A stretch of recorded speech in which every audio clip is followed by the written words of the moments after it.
Welcome to the Visual Marketing Podcast, brought to you by CI Marketing, where we explore how to show up consistently, be more visible, and connect with the right people through your marketing. I'm your host, Liz. If you're in business, you have the ability to show people what you want them to do, don't tell them. That is my favorite tip of the entire podcast series so far. I love it so much. That very first impression that someone has with you is one of those things that's going to stick, and it's hard to undo. Today on the Visual Marketing Podcast, I'm so excited to introduce to you my guest, Phil Mershon. Phil Mershon is a fractional director of experience, and he is a speaker coach. He's spent over 25 years designing experiences for events for audiences over 5,000 people. Phil has maintained a 95% referral score for over a decade, and he's the author of Unforgettable, the definitive book on experience design. Phil, welcome to the show. It is so good to have you here. Thank you so much for joining me from the other side of the world to me. Hey, it's great to be here, and I'm glad we could figure out that window of time when we're both awake. Actually, it's not too bad, the US to, where you are to where I am in New Zealand. Right now, for me, it is the morning. I'm guessing it's kind of late afternoon for you. Is that right? It is. Yeah. Yeah. You're just a day ahead of me. Yeah, I can tell you the future, but unfortunately, I don't know the lottery numbers. Sorry. Oh, well. I wish. That would be killer, wouldn't it? Wouldn't it? Hey, I think it'd be really cool to introduce how we actually met each other. Back in 2025, we met each other at Social Media Marketing World in San Diego, and we kept in touch over the year, especially more towards the end of the year, coming up to the next conference that I attended again in 2026. You have quite a long history of working in events. Tell me about some of your event work. Yeah, I mean, the one that I'm known for is Social Media Marketing World, where you went and where we met. And I've been part of all 13 of those and was with Social Media Examiner since 2010. Still with them, just in a more part-time capacity right now. But I've been doing events pretty much since I left college. My first job, I was programming computers, so I wouldn't say I was doing it then, although I did like a little team meeting, but that doesn't really count. But starting with the next job, I was leading classes, leading retreats, leading events. I did corporate training. I sent teams across the country, including myself, to do little mini events on college campuses throughout the U.S. And then I was a pastor for 20 years, doing music and preaching ministry. And so I've led lots of events in that capacity. And so it's been the corporate stuff, it's been nonprofit, it's been church, it's been a lot of different kinds of things. And then certainly some volunteer events that I've helped put on too. So in addition to actually putting on the events and all the things that involves, because you've had time on stages yourself, you're also a pretty experienced speaker, and that has given you the skill set to be able to teach others as well. Yeah, I think one of the things that makes me different as a speaker coach is I've spoken hundreds of times on lots of different kinds of stages, up to 5,000 people. I'm not Tony Robbins, but I've done some pretty big stages. But I've also seen from behind the scenes what it looks like for speakers to be great. So I have a perspective as an event organizer that not all speakers have of what does it take to set that person up for success. And so I have kind of both angles. And I'm being trained as a preacher. That's actually one of the core things they teach you in grad school is how to be a good speaker. And because in college, I wasn't. In college, I hated speaking in public. So it's been quite a change. That's so interesting to hear that you've gone from hating speaking to literally being on stages and teaching people how to be on stages. Quite the contrast. Yeah, I literally vowed in a public speaking class in college that I was never going to stand on stage again. Like it was that Wow. miserable of an experience for me because I tried to do a persuasive speech. And at the end of it, when I went into the conclusion, I could not remember for the life of me what I had practiced. And I didn't write it down. I just practiced it, but I froze and I didn't know the trick yet to go back to the last thing you remembered. and try to get there again. And so instead, I just sat down at my desk, and I buried my head in shame. And in that moment said, there's no way I'm ever doing that again. I got convinced 3 or 4 years later to do it again. But it took some convincing for sure. Once I found something I was passionate about talking about, then things changed. And so, Yeah, that makes a lot of sense. I have a little trick too. Let's swap tricks. My little trick, because I actually sing on stage with large barbershop choruses, and something someone taught me.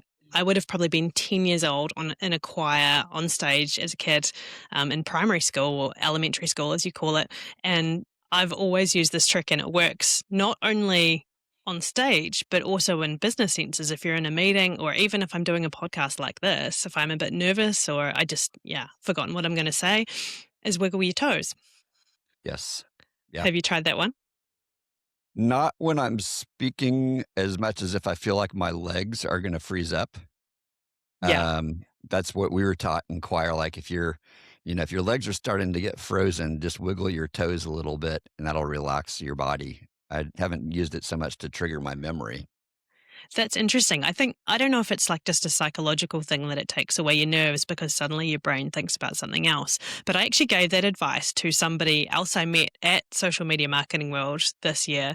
We were just in a break, in one of the breaks that a space that you had created as part of your customer experience. And we were sitting down having a chat, and this person was talking to me about how they get quite nervous in meetings. And I gave them that piece of advice. And actually last week we caught up on a call, and they said to me, "Hey, I gave your trick a go." And I said, "Did it work?" And they said, "Yep, it definitely did. I got some confidence. I knew what I was talking about anyway. I just Right. had frozen and got scared, Yep. and it worked." So it's pretty cool to give that a go, even like a business sense. But I do digress from the purpose of what we're talking about. Yeah. I do have a bit of a habit of doing that, but that's okay. The episode previous to you, if anybody is wanting to go back and have a listen, there is a substantial conversation about cats.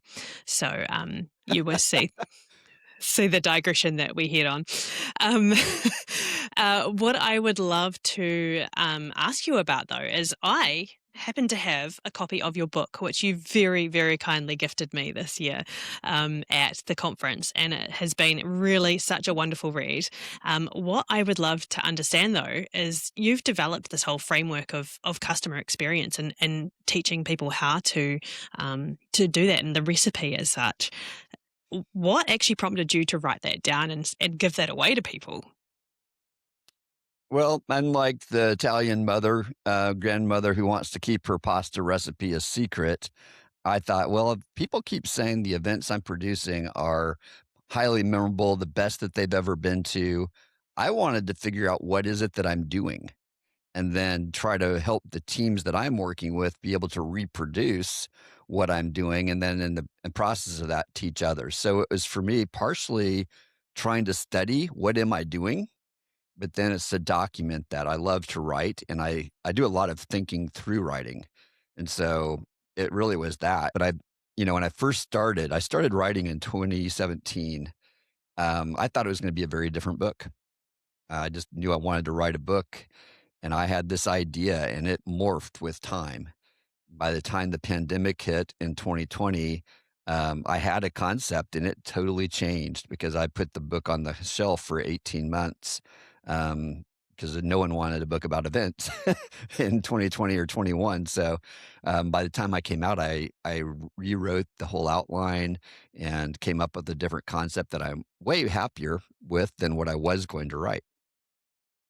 That's absolutely fascinating. What a really cool story. And what I really loved about what you just said at the beginning of that was how you actually used the whole concept of writing something down as part of your own process of actually working out what was in your mind and putting that onto paper. And that's something I certainly like to do as well. I'm a real systems kind of a person. And I know a lot of business owners who are people I deal with regularly are, or people who perhaps maybe work in a marketing role within a business or something along those lines. Did you really find that writing it down did make quite a big difference to the way that you actually processed it? So I'd say it was a combination of clarifying things that I was already doing But I also did research to discover things, like why does that happen? Why is it that this kinds of thing is so memorable at an event or in life? And so I went to try to do the research. What does the research show? I came up with the concept of using baking bread as one of my core metaphors in the book. So I went and interviewed 3 or 4 bakers to understand the process. These are master bakers, people who teach others, people who, bake bread for lots of different clients, to understand their techniques and their thought process about how they make specific kinds of bread. Because that's what my theory was. That you could teach anyone to bake a loaf of bread, but if you want to make a very special artisan loaf of bread, then you've got to have the right skill, the right recipe, the right oven, all those things. And so same thing with events. So I went and studied because I didn't know very much about baking bread. I'd baked bread before, but I never really understood beyond like a 15-year-old under the care of his mom and grandma, you know?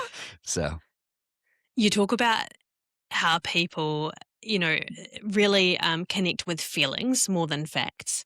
And I mm, think that comes into that bread recipe baking analogy of like, hey, what is the feeling when you eat a piece of beautifully baked sourdough that someone has taken probably 48 hours to produce, or even longer sometimes? And I think that's the same in an event, in a business, is actually having a positive experience in a business sense for people's customers. They are going to remember how they felt about it. And yes. how do you explain that to people? Like, how do you communicate that? Well, one of the ways is put yourself in their shoes. you know, go to places, and let's keep this in business since I know most of your audience is not in the events world. So when someone comes to your business for the first time, let's say you have a store, or yesterday I went to a doctor's office for the very first time. This is a great example because they made a strong impression. I went in, it's clean, it's a normal storefront, nothing stands out about it, but I went in and was immediately greeted by a receptionist that made me feel like I was in the right place.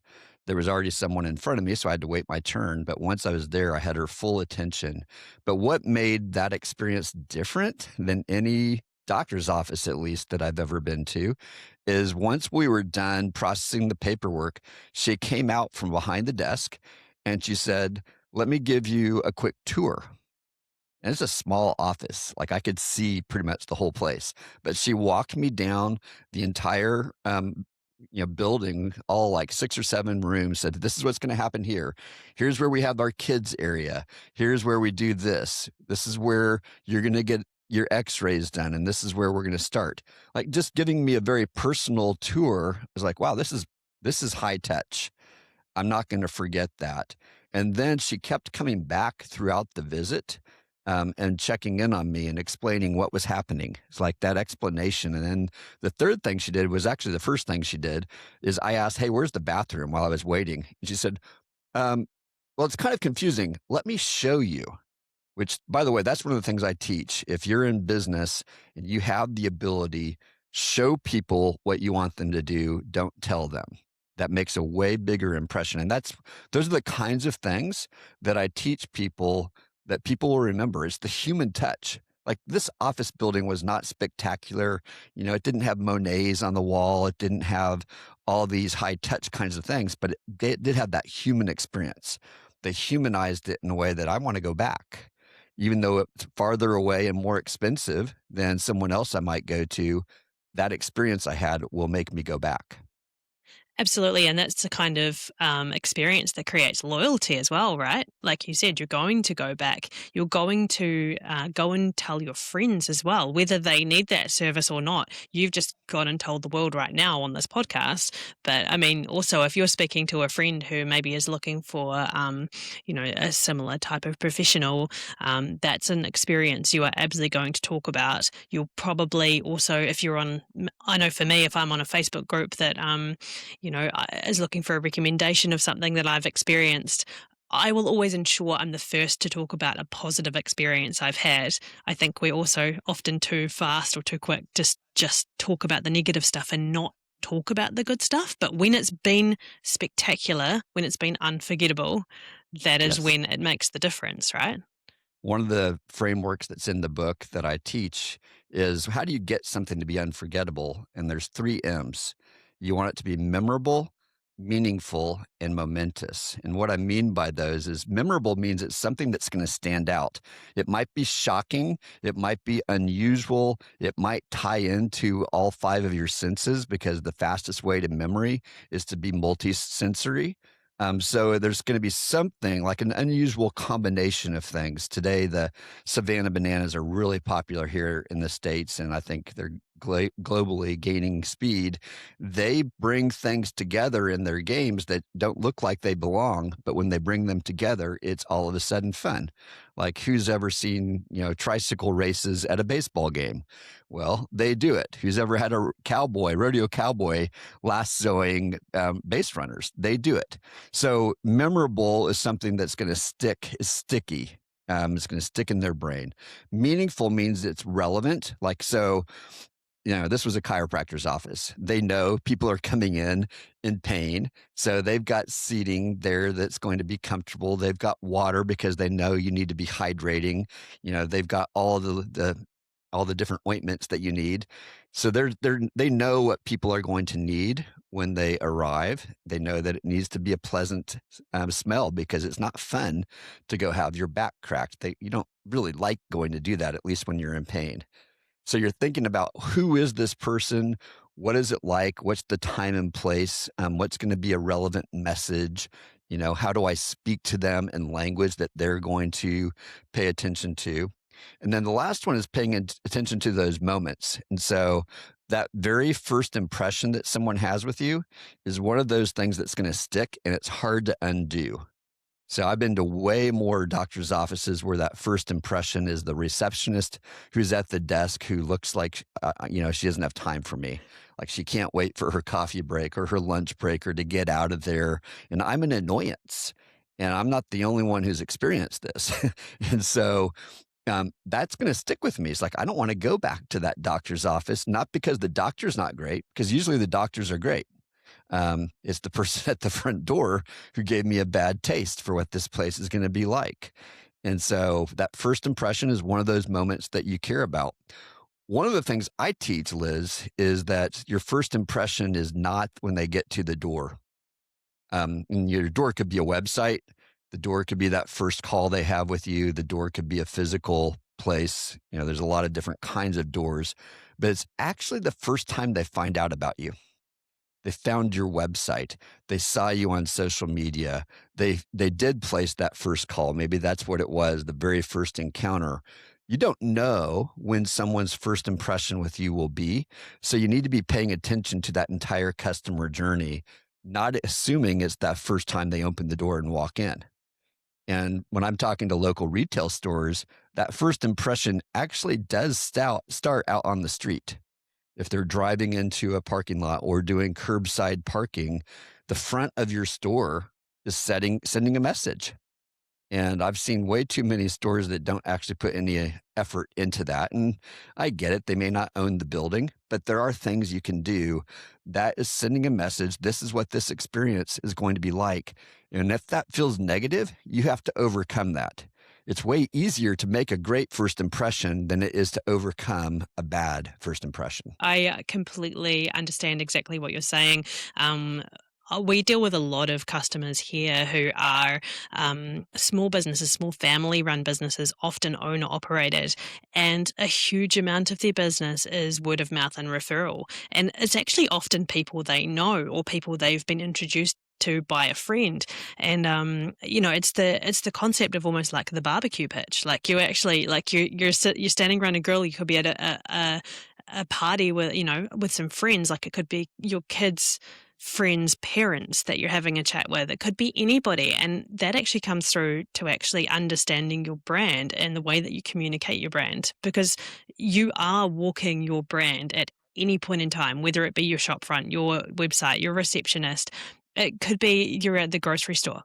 Like you are literally your brand everywhere you go. So as you say, that first impression is absolutely important. In our office, we actually have a full kitchen. So going back to the senses that you talked about, we will bake cheese scones.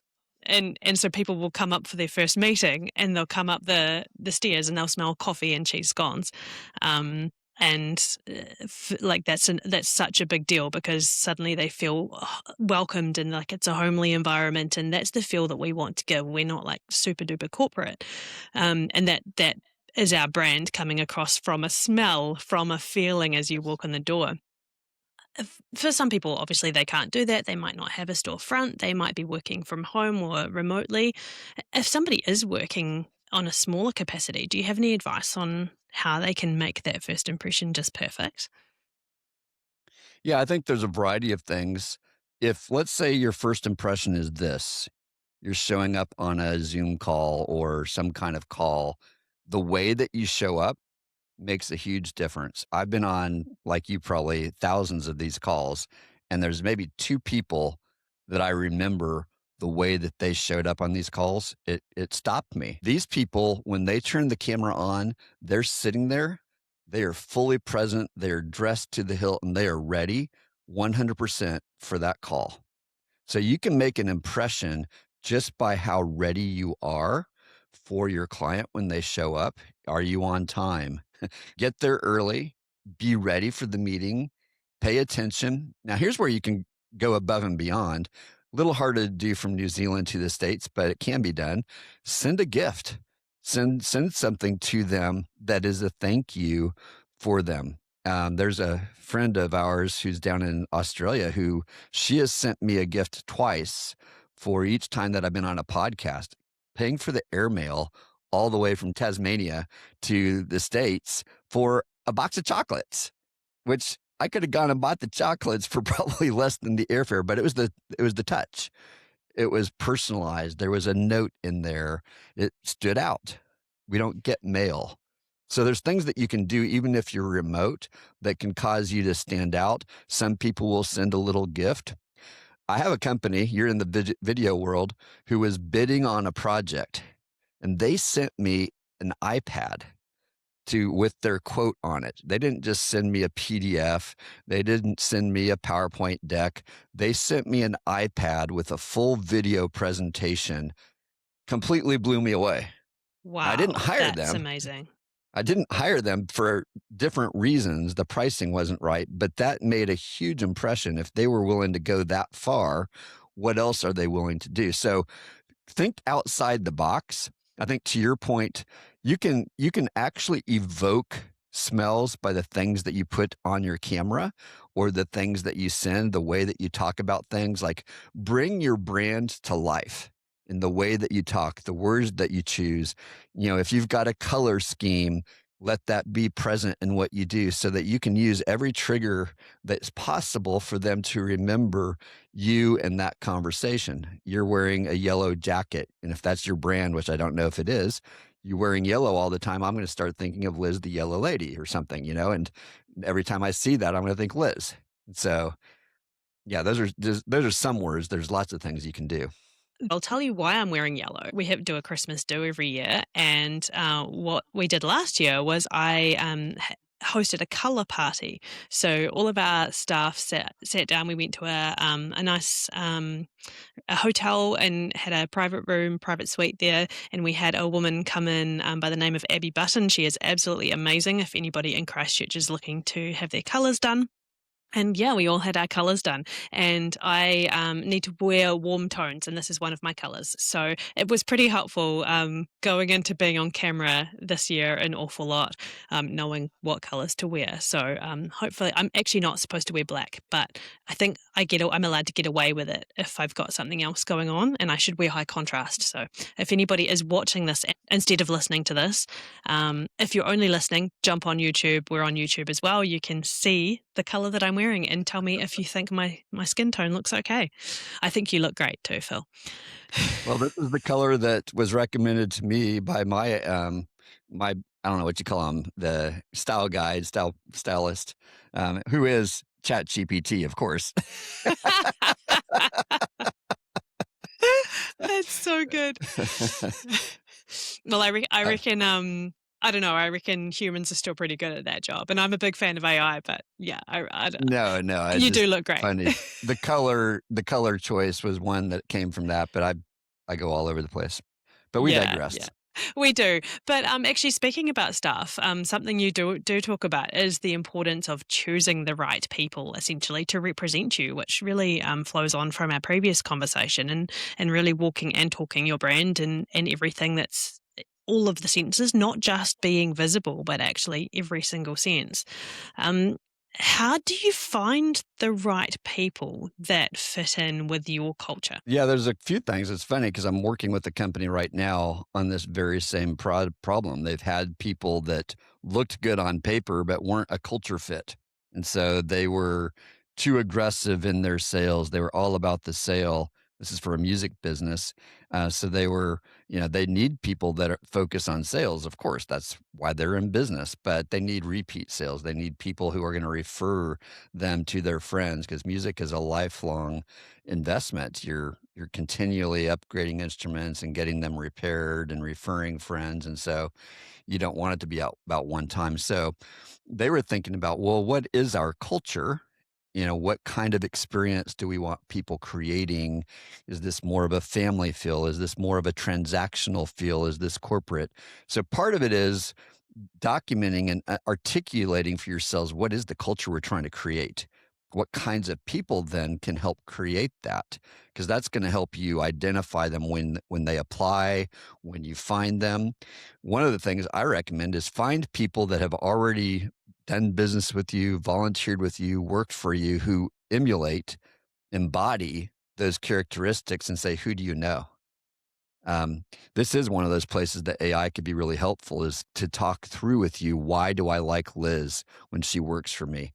It's to be able to get a lot of those words out so that then you are able to reproduce that and create the right kinds of documents. Now, depending on your business, you may have to go through more traditional recruiting methods, and that's where it's super important that you've been able to describe what you're looking for in the right way and know how to recognize it. One of the things that I do that I think is smart in a world of AI is make sure you get people to get on camera and send you a video very early in the process, because that's going to give you a very good sense of who they are, and do it in a way that they can't duplicate it through an AI tool. Like if they're that smart that they can create AI videos, but it is not really them, you don't want that. You need them to give you some authentic stories that's going to show you. If this is a customer service person, you want to see that smile. You want to see the way they embody what they talk about. Like this music store, my recommendation is that they get them to talk about an instrument that they love.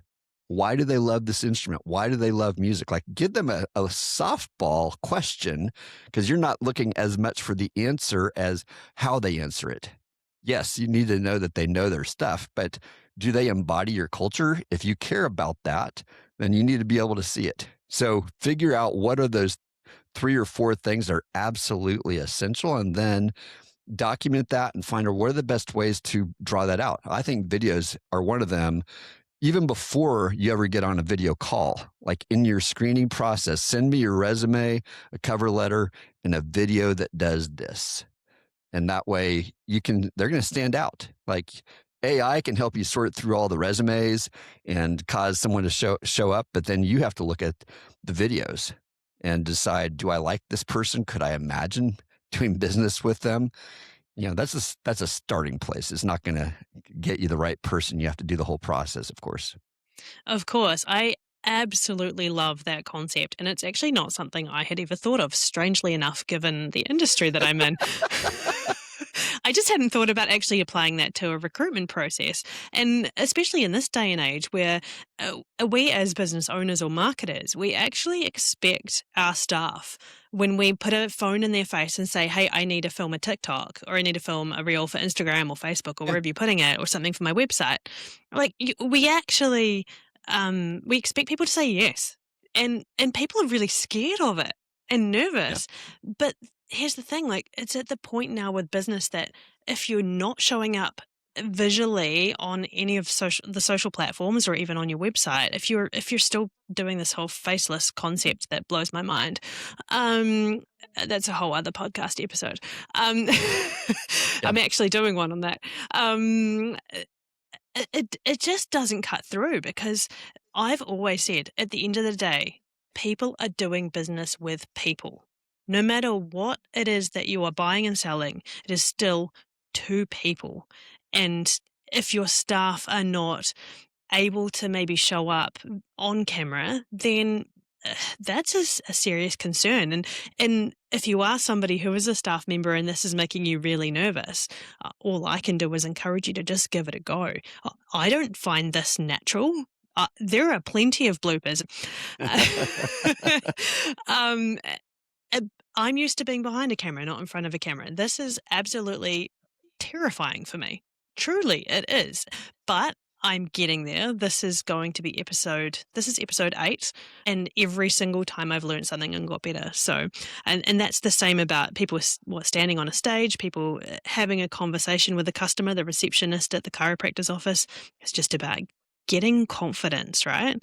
And building that skill set. And you don't have to be perfect right away. Yeah, I remember in I think it was 2018, I fell and broke my left wrist, and so I was not able to type for 6 weeks because I had a cast on, and so that's when I started learning how to do video.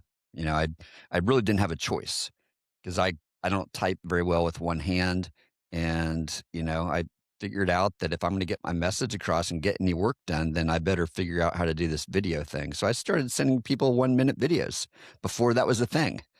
And my boss, Mike Stelzner, he said, "Phil, you're good at that. You should keep doing that. It makes your messages more human. Like the reports that I did, it's just more human when you talk as opposed to when you write it and make it sound all, official or whatever." So there probably are jobs that I wouldn't require that video. Like I can imagine the accountant that we end up hiring, she would have never applied if we would have required a video as part of the application. Now, getting her on a video call to talk about the job, that's a different thing. But that role probably I wouldn't have required it. But if it's anyone that has a public-facing role, and really you want to get a sense of what are they going to be like to work with, but I think you can do that at the next level of interview. You don't have to do that as a first screen. I would actually argue the opposite. Okay. I reckon the accountant should do a video. Here's why. Okay. That accountant is going to be dealing with all sorts of different people in their job. Good point. And they need to have that experience, right? They need to be comfortable that somebody's walking in, maybe they're going through a marriage breakup. Maybe they're starting a business. Maybe they are buying their first home. Maybe they're selling their parents' home and their parents have just moved into a retirement village. And all of those situations are completely different. And the people at the other side of that have different needs. They're going through different emotional processes, and they need to have the confidence to be able to show up and be human and be authentic and kind and respectful in those situations. And I reckon actually seeing a video of somebody, you would get that straight away, whether they have the ability to be authentically respectful and human. You would. And just for those who are still reluctant here, literally all you're asking someone to do is grab their phone. They don't need high-tech cameras. You don't want high-tech cameras. You're just creating a video like you're going to post it on TikTok or Instagram or send it to a family member. This is just to get to know you. The question's going to be such a softball. Tell me about your favorite whatever product. Why do you like, paint? I don't know, whatever it is that's your business that's, easy for them to answer, but gives you a sense of who they are is really all you're after. And it also gives you a sense of culture fit, which is where we were talking about to begin with, because how on earth can you tell a culture fit by a CV that is sent to you via email? Sure, they can make it look pretty. They can go into Canva and put pretty colors in a picture and all that kind of stuff. But I have no idea who they are as a person.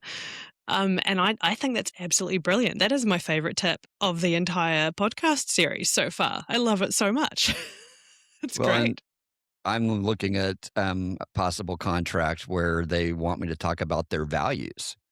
Well, it'd be really easy for me to take those values, and I probably will still do this, but to take those values, stick them into Claude, because that's where I'm doing most of my work today, and say, okay, based on everything that you know about me and these values of this company, where are the things that I should talk about, that I should emphasize when I have a conversation with this potential contractor to know if there's a fit? So I can do that, but it'd be so easy for me to use that to an excess and make me look way better at those things than I actually am. And that's the stuff you've got to sniff out. And so I think stories are another key part of that. You can't fake stories.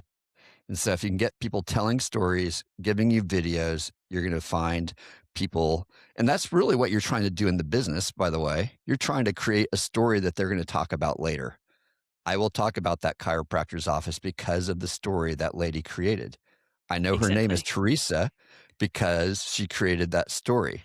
I don't remember everyone's name. In fact, I remember very few receptionist name in businesses. In fact, there's a PT that I went to for a year and a half. I still can't remember the lady's name at the front desk.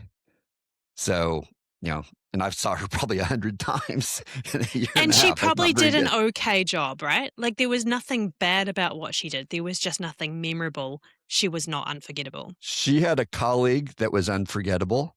I just didn't have enough time to get to know who she was, to get to know her name. But yeah, it was night and day. That's so fascinating. Yeah, I love that. And I also love that you touched on storytelling as well. Is that something that you work with people on as well, about really getting stories across and that being part of the way they communicate with people and connecting?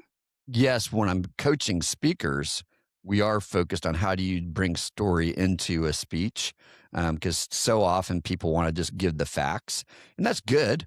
But if we're going to get that emotional connection that causes someone to actually make a change, which that's what it is, because people can get facts on the internet in seconds right now, right? Just type the question and you'll have answers, and they're getting better and better and better at being factually correct. So if I want facts, I don't go to a session. I go to be inspired. I go to experience something that I can't experience sitting in front of a computer screen or reading a book. So stories are one of those differentiators. It's where I can tell my stories, which we've told several of those on this call here today. And those make me more real. They make the subject matter seem a bit more pertinent no matter what you're in, because like, oh, I've experienced that before too. Oh, he's a speaker now and he didn't ever want to be a speaker when he was in college. That's intriguing. Maybe I can overcome that fear as well. And that's why I tell my stories, because it can help someone realize, oh, it's possible to change. Yeah, absolutely. And I think the fact that you said that the whole purpose of this is trying to evoke an emotion in somebody. And that's essentially what we're trying to do in business too, is we're trying to create an emotion which then makes them feel compelled to buy. In reality, that's the goal, right? And whether that be buy as in spend money, buy as in sit down on the seat and watch the event, watch the speaker, whether that be then be a referrer for the chiropractor's office and tell somebody else. It's all about converting from an emotion into an action. Yeah. And ideally, you're not just converting to a transaction, but it's into a relationship. So yeah, there's money involved. There's some kind of exchange involved, because if you're a nonprofit, it's not money, but there's some value exchange that's taking place that needs to be there. But you want it to be ongoing. Like you said, I want people coming back to an event that I create. So if they had a great experience, they're more likely to come back, which is one measure of success. They're more likely to tell their friends. They're more likely to have a high satisfaction rate and tell other people about it from that standpoint. And so those expand the brand. They also deepen the relationship. If I value people that have been doing business with me, now I've got a relationship with them. It's not just a one-time, transaction. Then we've changed it into something else. And you do that with people you know, like, and trust, that old saying. But when something stands out, something's been truly memorable, something's been truly unforgettable, the conversation that you had, then you're going to go back to that person. Like that started with you and me, because you said yes to bringing your camera to the event before you even knew me in 2025. So I we forgot started the about that. That's right. conversation Yeah. before we ever actually met in person. We Yeah. didn't get to know each other well, but that's created the foundation for us to then enter a relationship where we were talking almost every week for about 6 months Yeah. about our businesses, right? Yeah. Yeah. Yeah, and it's been really cool to connect with somebody who otherwise absolutely, like you said, we wouldn't have had any reason to connect, and just those opportunities of once again like meeting people in who knows what kind of circumstances. If somebody's listening or they're watching and they felt a little bit overwhelmed, but maybe they thought they were doing really well with their customer service, but they could improve in a couple of areas. Do you have one piece of advice on where they should start? If they want to try something new tomorrow, what's the first thing they should try? So I'd do a quick inventory as you've been listening to us talk today and say, what's one place that we know we have some opportunity to improve? You can't change everything. So maybe it's that first impression. Maybe it's your follow up after the first time you have a meeting with someone. Maybe it's what is it that they're experiencing. Maybe you don't know, like, what does that brand experience look like? That might be too complicated, but you could find something in that first impression experience that you can do that would set you apart. Something that's just easy, inexpensive, that you could start experimenting with. And I think that's really important, Liz, is have an experimental mindset. You don't have to change something and do it forever. Try those videos in the next round of resumes that you accept and see if it works. If it doesn't, make some tweaks to it or decide that's really not for you. Maybe you are baking bread in your store, and when people walk in, they're smelling that. Maybe there is some kind of fragrance that you're using. Maybe you are asking your front staff to give tours. Maybe you're telling them, hey, never point to the bathroom. I want you to always show them the way. Like just something that's really simple and easy for people to do and see what kind of impact it has. You don't have to change everything. We have talked about a lot of things, but just like look at one place that you intuitively know, or maybe your customers have already told you. You probably have feedback. I know you've got an intuitive sense that there's a place in your business that it could improve. Doesn't have to be the biggest problem. Probably shouldn't be the smallest problem, but something that you could go do something with tomorrow. And then use your imagination. Say, what's something we could do that would make this more memorable, more meaningful, or more momentous? Something that's going to stand out, stick in their brain. And again, you don't have to spend a fortune. Just needs to be something that's thoughtful and noticeable. I think that is absolutely sound advice, Phil. And I just want to thank you so much for your time today. I have certainly learnt a lot as well. And I'm going to be thinking about what else can we be doing here. So thanks once again for all All of right. your advice. It's been fantastic to speak with you. So, Liz, thank you for the conversation. And I want to give you what I call my signature sign off as a gift to you and your guests. And what that looks like is I'm going to ask you for 3 words that stand out from our conversation, things that you're going to remember later on.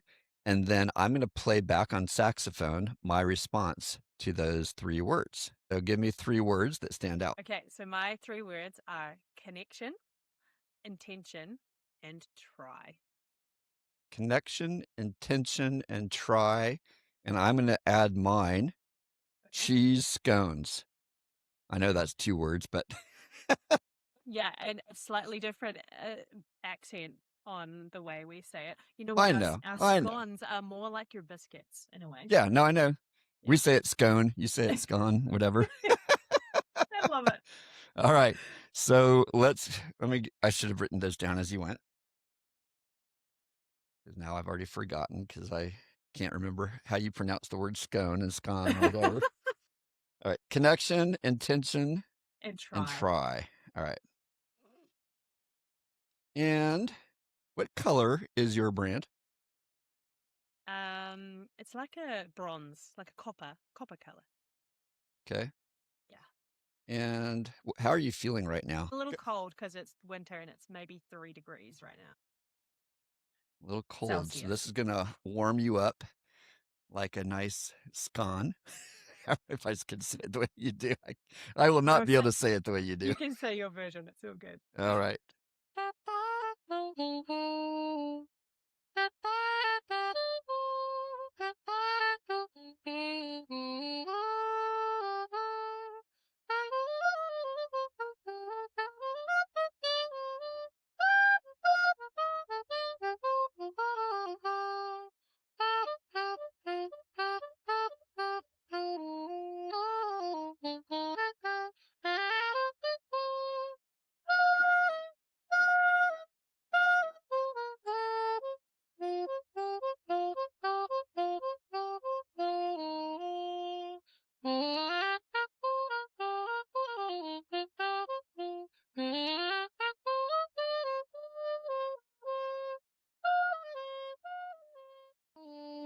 Thanks so much for joining the Visual Marketing Podcast, brought to you by CI Marketing.